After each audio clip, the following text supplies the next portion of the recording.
Halo, kembali lagi pada materi dimensi perilaku pengendalian internal. Nah, di mana poin pertama saya akan membahas tentang masalah-masalah pengendalian internal. Banyak masalah yang dihadapi oleh berbagai organisasi yang berhubungan dengan sistem pengendalian internal ini.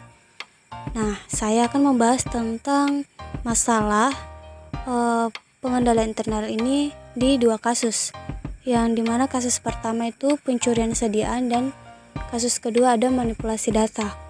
Nah, dalam kasus pertama ini saya akan membahas secara detail bagaimana itu pencurian sediaan. Oke, langsung saja pada kasusnya. Pada tahun fiskal 1982, auditor di perusahaan-perusahaan besar yang bergerak di bidang manufaktur melakukan perhitungan fisik atas sediaan atau biasa disebut dengan inventory yang ada di gudang mereka nih.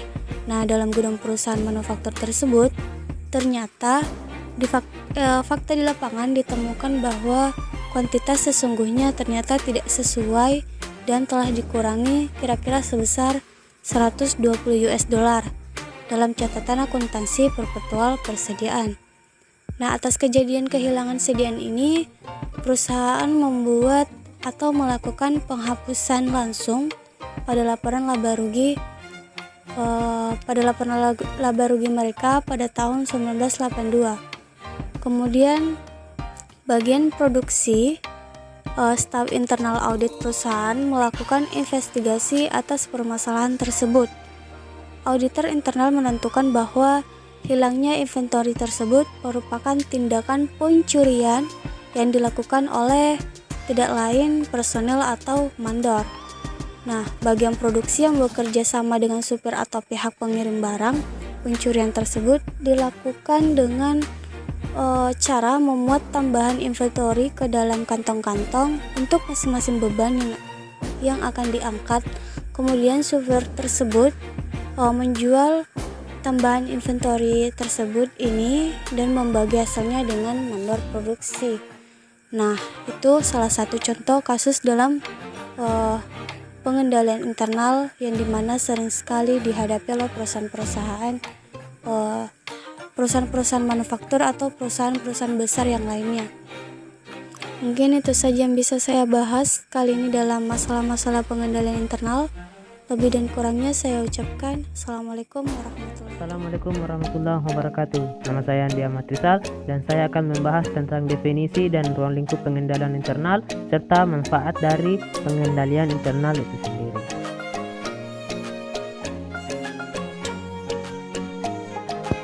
Pada tahun 1949, komite yang dibentuk oleh American Institute of Accountants atau AIA untuk kali pertama mendefinisikan tentang pengendalian internal. Mereka pun mendefinisikan bahwa pengendalian internal meliputi rencana organisasi dan seluruh metode serta ukuran yang dikoordinasi yang digunakan dalam suatu bisnis untuk melindungi aset-asetnya, memeriksa akurasi dan keandalan data akuntansi, mempromosikan efisiensi operasional, dan mendorong ketaatan terhadap kebijakan manajerial.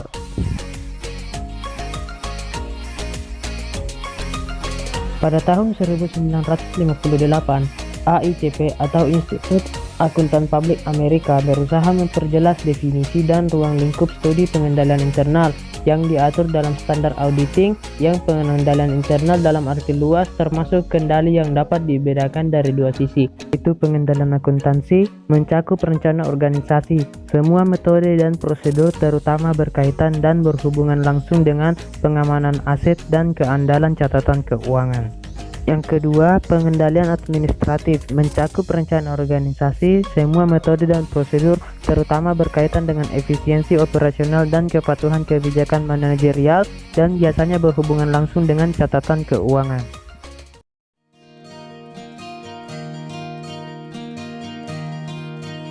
Pengendalian internal bermanfaat untuk organisasi disebabkan kemampuannya untuk pertama, mencegah atau setidaknya mengurangi kejadian perilaku yang tidak diinginkan atau menghilangkan perilaku yang terjadi.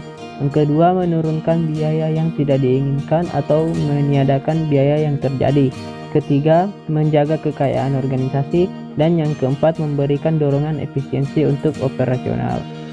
itulah yang bisa saya paparkan, kurang lebihnya mohon dimaafkan. Dan kita akan beralih ke pembahasan selanjutnya yang akan dibahas oleh teman saya. Dengan ini dipersilakan. Sekian, terima kasih. Assalamualaikum warahmatullahi wabarakatuh. Saya Rini. Di sini saya akan membahas mengenai tipe-tipe pengendalian internal. Banyak cara untuk mengklasifikasikan pengendalian internal. Misalnya, pengklasifikasian yang tergantung pada tujuan. Artinya, apakah pengendalian tersebut bertujuan untuk mencegah atau untuk mendeteksi perilaku yang tidak diinginkan. Cara lain untuk mengklasifikasikan pengendalian adalah dikaitkan dengan spesifikasi maksud atau tujuan pengendalian. Beberapa pengendalian internal didesain untuk mencapai tujuan pengendalian yang spesifik. Bentuk ini disebut dengan pengendalian khusus atau spesifik atau pengendalian primer. Cara lain disebut dengan pengendalian umum atau pengendalian sekunder. Kedua hal tersebut atau cara pengklasifikasian pengendalian internal ini dapat dibentuk dalam matriks seperti gambar di samping saya. Manfaat spesifikasi spesifik pencegahan dan spesifik pendeteksian. Kemudian umum pencegahan dan umum pendeteksian. Salah satu spesifik pencegahan di antaranya yang pertama, pembatasan akses. Pembatasan akses yang terbatas terhadap tempat-tempat yang terdapat aset berharga dan catatan-catatan penting disimpan. Selanjutnya yang kedua, pemisahan tugas. Pemisahan dilakukan untuk pemenuhan berbagai tugas penting. Kemudian yang ketiga, validasi. Validasi data sebelum dicatat dan diotorisasi.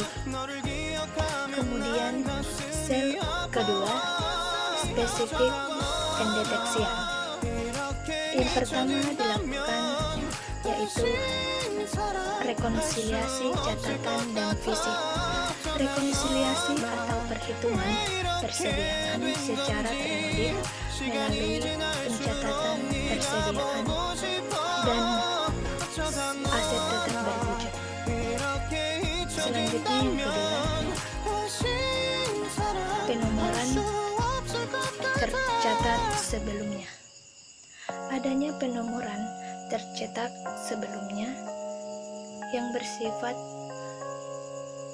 unik untuk dokumen berharga seperti tiket, cek, order pembelian, faktur penjualan untuk membantu manajemen dalam memastikan dokumen tersebut tidak ada yang hilang. Selanjutnya yang ketiga, rekonsiliasi antar bagian. Rekonsiliasi antar bagian atau departemen dapat dijadikan alat untuk mengetahui kemungkinan adanya dokumen yang hilang, seperti catatan jumlah faktur penjualan yang dibuat oleh departemen penjualan. Selanjutnya di sel 3, umum pencegahan. Di antaranya yang pertama, kebijakan rekrutan, dan pelatihan yang efektif. Kebijakan ini merupakan langkah yang diambil dalam memastikan karyawan bisa bekerja secara kompeten, terlatih, dan memiliki integritas yang tinggi, sehingga kesalahan atau penyimpangan dapat berkurang. Selanjutnya, yang kedua, rencana organisasi yang efektif. Rencana organisasi dirancang untuk menentukan tanggung jawab yang jelas dari setiap individu dalam memastikan bahwa tugas yang penting dilakukan oleh karyawan yang seharusnya. Selanjutnya, yang ketiga, kode etik. Kebijakan perusahaan dan kode etik secara tertulis sangat penting untuk mencapai tujuan-tujuan secara etis dan untuk mencegah konflik dan penyimpangan yang terjadi. Kemudian yang terakhir, sel 4 di umum pendeteksian. Di antaranya yang pertama, pengawasan melekat. Bagaimana pengawasan personel yang dilakukan oleh atasan langsung terhadap bawahannya, sehingga diharapkan dapat mendeteksi masalah tepat waktu. Selanjutnya yang kedua, penggunaan staf audit internal. Staf audit internal atau SAI berfungsi dalam mendeteksi atau mengidentifikasi dan menyelidiki berbagai potensi masalah. Selanjutnya yang ketiga, penelitian dengan cermat. Laporan keuangan. Penelitian ini dapat dilakukan misalnya dengan membandingkan anggaran dengan realisasinya, sehingga dapat dijadikan acuan dalam mengidentifikasi masalah. Itulah materi yang sempat saya paparkan. Terima kasih. Assalamualaikum warahmatullahi wabarakatuh. Perkenalkan, nama saya Samirah, kelas akuntansi C. Di sini saya akan melanjutkan materi dari teman saya, yaitu pengaruh situasional. Bagian A yaitu jenis kesalahan dan penyimpangan yang mungkin dihadapi. Faktor ini bergantung pada jenis aset, jenis transaksi, dan jenis perusahaan. Misalnya, kerugian sediaan kemungkinan berbeda antara perusahaan jasa, perdagangan, dan pemanufakturan. Bagian B yaitu biaya terjadi jika dalam perusahaan terjadi kesalahan dan penyimpangan. Pengendalian lebih ketat harus diterapkan pada transaksi penting, misalnya kredit dan penagihannya atau aset bernilai tinggi. Bagian C yaitu kemungkinan terjadinya setiap kesalahan atau penyimpangan. Kemungkinan adanya masalah dapat bervariasi, seperti yang pertama, tipe orang yang dikendalikan dalam operasional. Risiko kesalahan mungkin lebih tinggi dalam perusahaan yang memperkerjakan karyawan yang terlatih dibandingkan perusahaan yang memperkerjakan karyawan yang berpengalaman. Yang kedua, aset yang sangat mudah hilang dalam bisnis yang berhubungan dengan uang memiliki risiko tinggi terjadinya kesalahan dan penyimpangan. Yang ketiga, kompleksitas operasional yang dikendalikan. Operasi yang kompleks dapat menyebabkan adanya ambigu pemahaman bagi karyawan yang melakukan pekerjaan mereka. Yang keempat, struktur organisasi. Struktur yang terdesentralisasi menyebabkan manajemen puncak mengalami kesulitan untuk pembagian informasi secara menyeluruh. Dan yang kelima, filosofi manajemen. Adanya kecenderungan lingkungan kerja yang memberikan tekanan agar karyawan dapat memenuhi target dengan cara yang salah, yaitu memanipulasi data sehingga memunculkan perilaku disfungsional. Bagian D yaitu biaya dan potensi keefektifan dari jenis pengendalian yang digunakan. Pengendalian internal adalah barang ekonomi yang hanya boleh dilaksanakan jika potensi manfaat lebih besar daripada biaya yang dikeluarkan. Sekian dan terima kasih. Assalamualaikum warahmatullahi wabarakatuh. Perkenalkan, nama saya Miftah Reski. Saya dari kelompok 1. Di sini saya akan melanjutkan materi dari teman kelompok saya. Nah, materi yang akan saya bawakan di sini yaitu mengenai riset pengendalian internal dan sistem pengendalian internal COSO dan SOX. Baik, langsung saja. Yang pertama itu tentang penelitian mengenai pengendalian internal. Dalam penelitian akademis dengan topik mengenai pengendalian internal ini secara relatif masih saling bertentangan. Oleh karena itu, dari studi yang ada dapat dibedakan menjadi 3 kelompok. Nah, kelompok yang pertama itu meliputi penelitian dengan menggunakan model pada sistem organisasi yang menjelaskan tipe-tipe yang berbeda terhadap kelemahan pengendalian internal yang terkait pada kesalahan numerik dalam saldo yang telah dilaporkan. Nah, kelompok yang kedua yaitu judgment auditor terkait sesuai pada pengendalian internal dalam pengaturan yang terkontrol. Penelitian ini memberikan manfaat bagi auditor dalam melakukan evaluasi pengendalian internal. Kelompok yang ketiga yaitu studi yang menunjukkan perbaikan cara auditor dalam menggunakan informasi yang mereka kumpulkan mengenai pengendalian internal untuk melakukan substantif test yang mereka lakukan.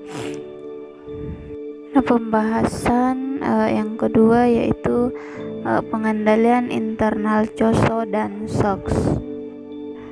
COSO atau Committee of Sponsoring Organization of the Railway Commission merupakan komite yang dibentuk dengan tujuan untuk mengidentifikasi faktor-faktor apa yang menyebabkan penggelapan terhadap laporan keuangan, kemudian membuat rekomendasi untuk mengurangi kejadian tersebut.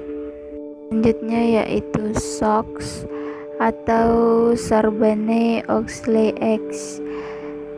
Ini merupakan salah satu undang-undang atau hukum wajib di Amerika Serikat mengenai bagaimana jajaran direksi, akuntan publik, kemudian semua pihak yang berkepentingan lainnya harus dapat mengimprovisasi proses audit laporan keuangan.